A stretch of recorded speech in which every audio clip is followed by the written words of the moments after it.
Hello, everyone, and welcome to the Your Mark on the World show. I'm your host, Devin Thorpe, and our guest today is Sean Hosman, the CEO and founder of Assessmentscom, an online, a company that's providing services to help felons be rehabilitated to reduce recidivism.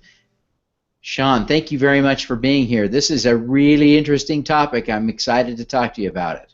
Thank you very much for having me.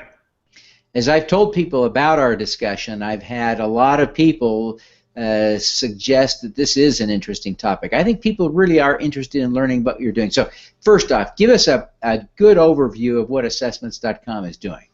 Really quick, trying to use science and use evidence and use research to better inform what we do with managing a human population.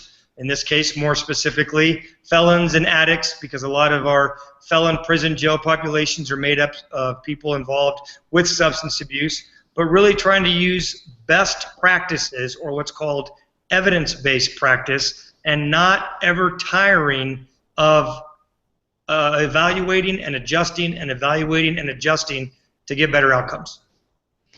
Can you give us some specific examples of some of those science-based best practices, the evidence-based practices that you are advocating and helping people to implement? I can. It really comes down not to a set of examples, but to a set of principles. And there are very well established now, either called the principles of effective intervention. Some people call it evidence, the 8 guiding principles of evidence-based practice. There are some other names, but the principles infuse or inform systems. So how we treat people at the front door, how we assess them, how we evaluate them, how we interact with them, and how we identify those things that they need the most, that if addressed would reduce their risk the most, and thus create fewer victims, help them exit the criminal justice sort of lifestyle or criminality, and create for them opportunities to be normal, law-abiding, free-thinking people. Those principles, I'm sure, are vitally important to practitioners, but to help us understand the kinds of things you're doing on the ground, give us an example of one of those, of the implementation. There's a science for the implementation, the quality, the fidelity, adherence to a model. So we think something works in San Diego, or we think something works in Hawaii, and suddenly we want to transplant or transport that modality to Washington State, to Wyoming, Florida, Miami-Dade. So the examples of the models are there, but the adherence, the fidelity, the quality control in growing those models of success, if you will, is key, is important. It does get very scientific, and yet it's not medical science, it's not physical science, it is a social science. So it's not perfect, but informed is so much better than not informed. Yeah.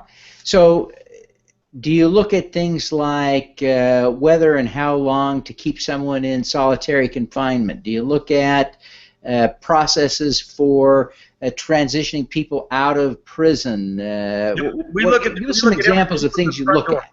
Everything from the front door. So who should really be kept in jail, or who should be released prior to trial? Quick example.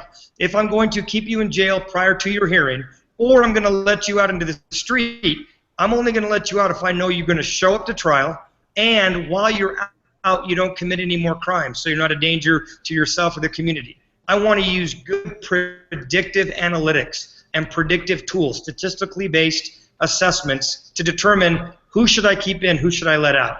Not just before trial, but during disposition, during sentencing, once in the community on supervision, or inside a jail or a prison. I want to use those same predictive analytics to determine who's best positioned for what kind of treatment.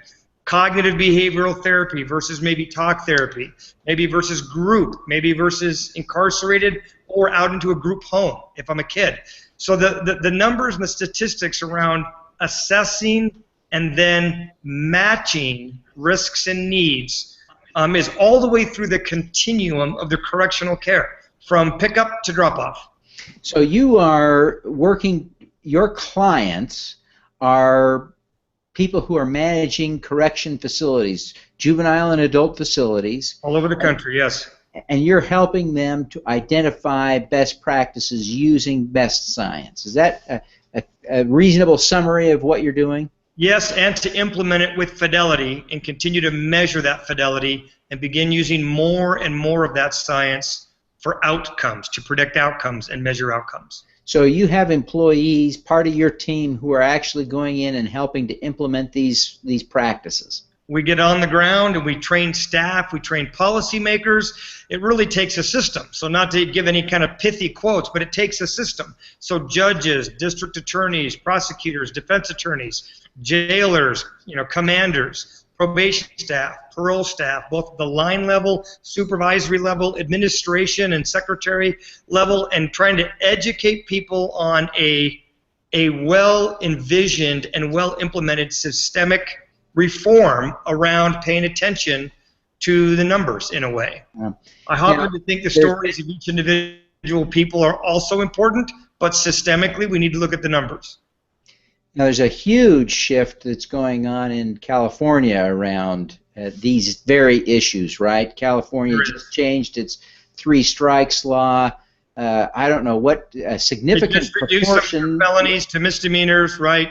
They've put a lot of people that were in state prisons back onto probation and parole. Yeah.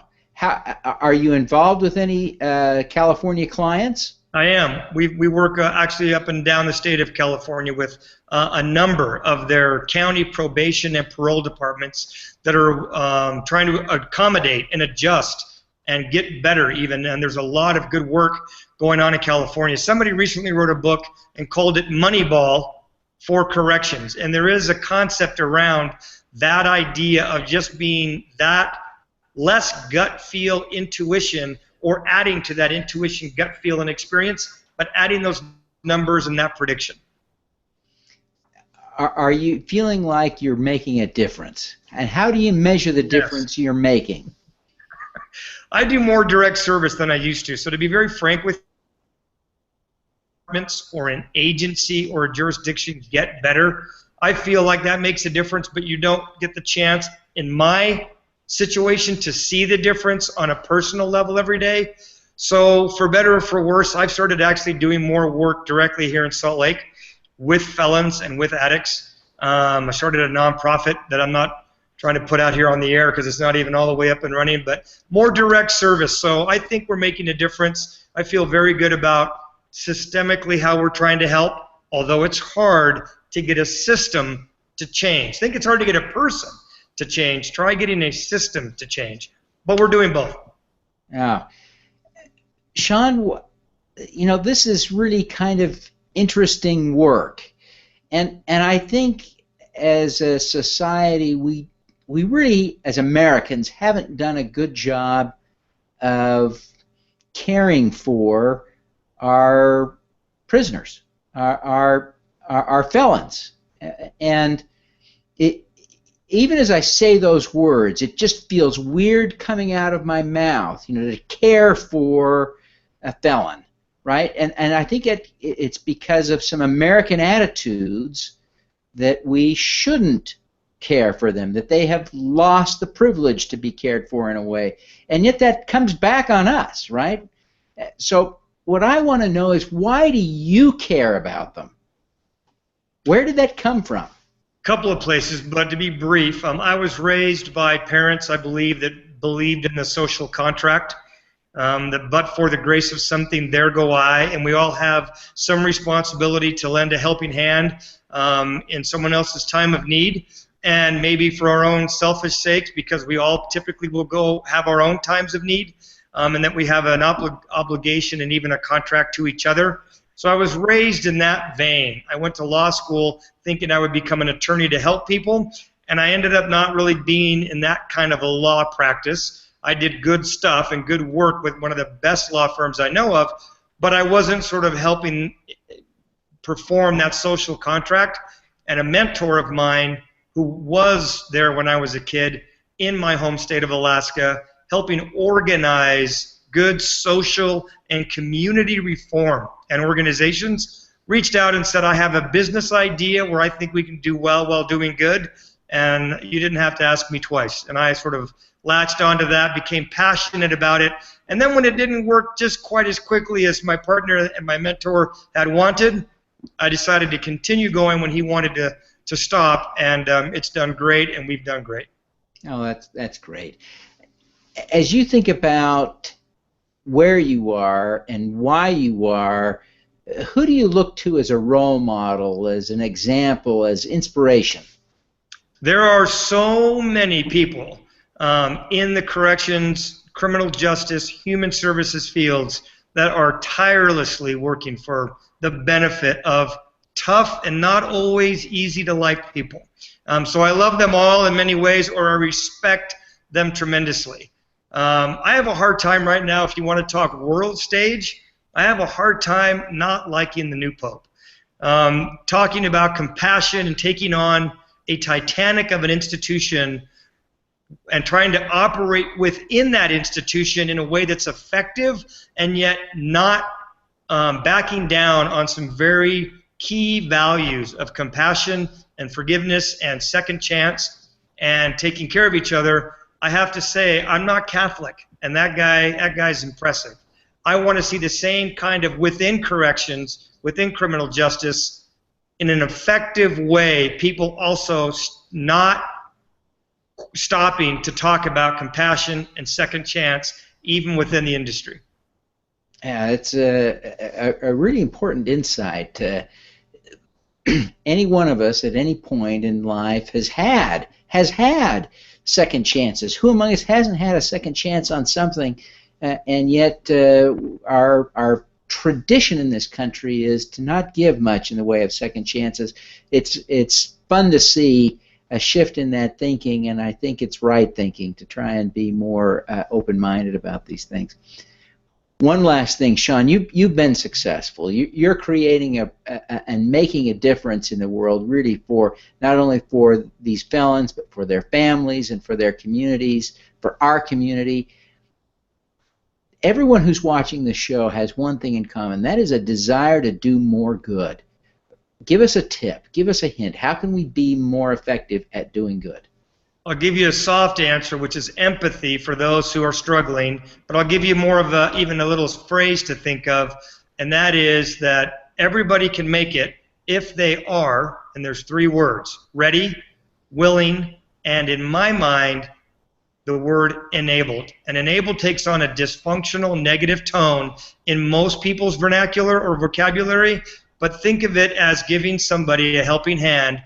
They're ready often, they're willing, very willing, but not necessarily able, and if given a little extra, a lot of good can be done.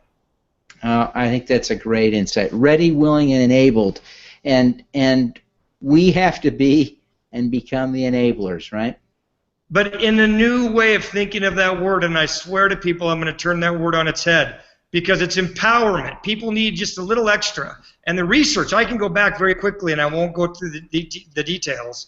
The research is absolutely clear that if given a little extra help for a short amount of time, and I'm talking maybe say 6 months, people can exit permanently out of the negative behavior change. So it's not forever. It's just a little extra.